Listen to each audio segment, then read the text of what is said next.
कहा कि अरे देवगुरु बृहस्पति, हम भी तुम्हें श्राप देते कि तुम्हारे जैसे चाटुकार ब्राह्मण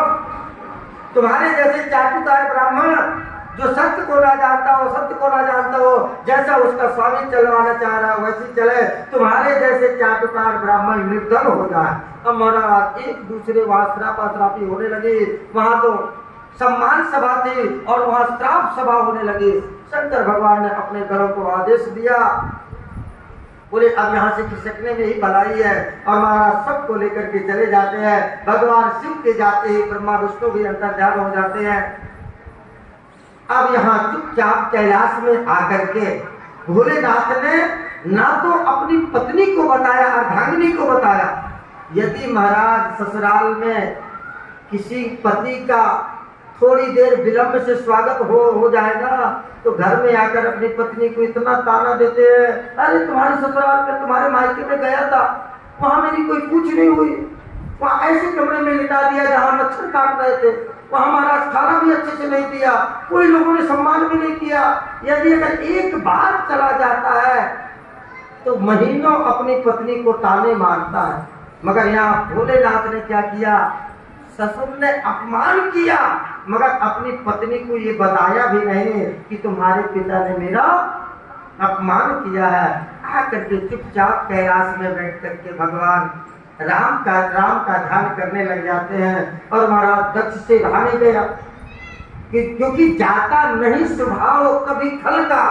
जो दुष्ट प्रवृत्ति का आदमी होता है, खल प्रवृत्ति का आदमी होता है, उसका स्वभाव नहीं जाता। उसने सोचा कि मैंने इतना अपमान किया फिर भी इस शंकर को कुछ हुआ नहीं, अब मैं ऐसा कार्य करूंगा, इसको समाज से ही निकलवा दूंगा। मैं एक यज्ञ करूंगा और यज्ञ में समस्त देवी देवताओं को बुलाऊंगा। इस शंकर को न बुलाऊंगा और न ही यज्ञ में किसी प्रकार का कोई भाग दूंगा। जब भाग ही नहीं दूंगा, प्रजापति मैं हूँ, और जब मैं ही इसका सम्मान नहीं करूंगा तो महाराज धीरे धीरे फिर कोई देवता और कोई प्राणी इनका सम्मान नहीं करेगा।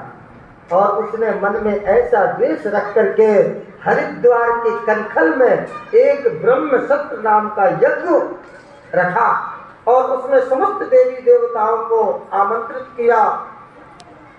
हरे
हरि जाओ हरि हरि जाओ आगे बिहारी मेरी आरती गाओ आगे बिहारी मेरी आरती गाओ तेरे रस दिल है गंगा प्यारे तेरे रस दिल है गंगा प्यारे इसलिए गाओ